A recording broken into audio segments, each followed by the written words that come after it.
Greetings. Today I'm going to present to you World Vision's Early Warning for Early Action initiative, which started nearly 2 years ago. At the outset, our brief was to create a system that can quickly analyze the multiple early warning data and information streams available to us, both from secondary and primary sources. To track changes over time, this is especially important in identifying slow onset emergencies as they take root. To be able to roughly compare the degree of severity between countries to improve planning and resource application.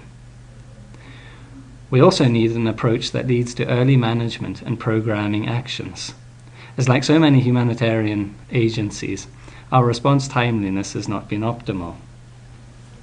Probably the best way to show you our progress to date is to start by presenting our summary monthly report and a country report.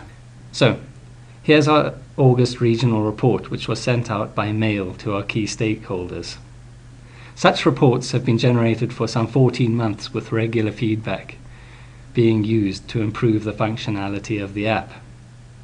The report starts with a summary graph, which is a snapshot comparing the relative situation in our Southern Africa countries. Country names are listed horizontally. Vertically, in red, we have the warning index, and to the right, in blue, we have the population at risk.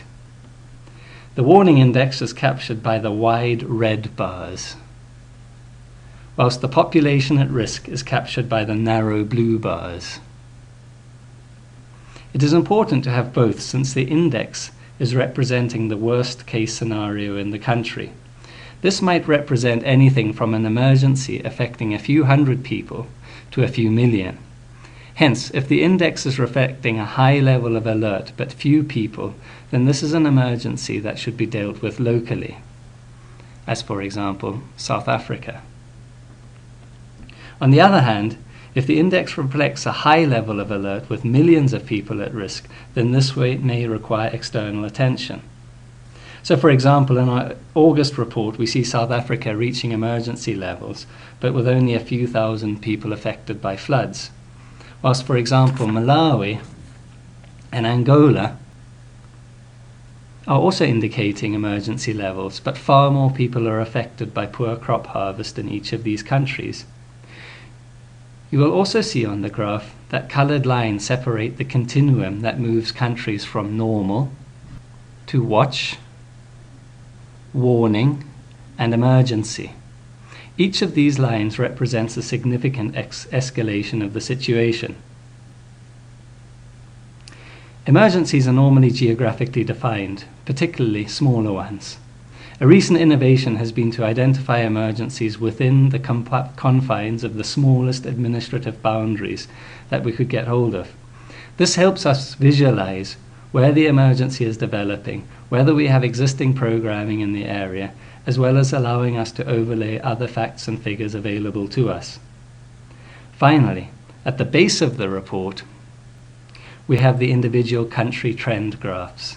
Click each tab and you'll see the trends for the past 14 months. So you'll see this example of Malawi, where we had emergency situation all the way through to April this year.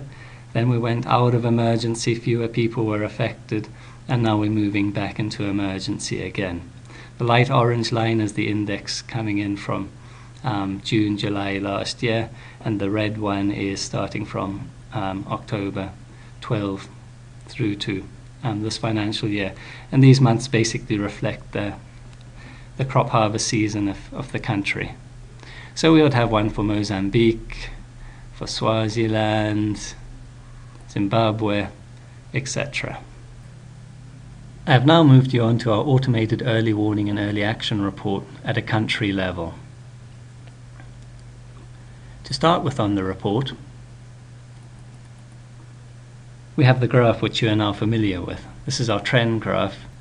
Beneath it is an automated list of the type of hazard which your indicators are suggesting might be at play. Then we move on to World Vision internal management decision-making processes which might need to be activated. These are selected using an algorithm which considers the index warning level, the numbers of people at risk, and the types of hazards that are being triggered. And those hazards are listed up above here. Finally, we have a list of sectors and subsectors, which the country office thinks it might include in either their risk reduction, preparedness, or response programming. Click here for the full report, and this gives a range of programming options for each sector. So here you see at the top the list of sectors and subsectors that have been carried forward into the report. The neat thing about this part of the app is that algorithms interpret the indicators, which then lead to an automated list of possible sectors and activities being generated. The benefits of this being that these options are developed by experts today prior to the emerging situation, and hence the suggestions are more objective and complete. So here in one glance you get the warning trend, the types of hazards being indicated by the triggers, the management decision making, and the programming options that are being considered. This whole report is generated using a simple 4-step process, with the key step being step 1. This is the indicator dashboard. Within the indicator dashboard, we have some 77 indicators with 108 triggers between them. Each trigger represents a progression of the emergency situation and is answered with a simple yes or no answer. These are automatically interpreted into an index. The index, in combination with the population data and the triggers themselves, is carried through into the rest of the tool.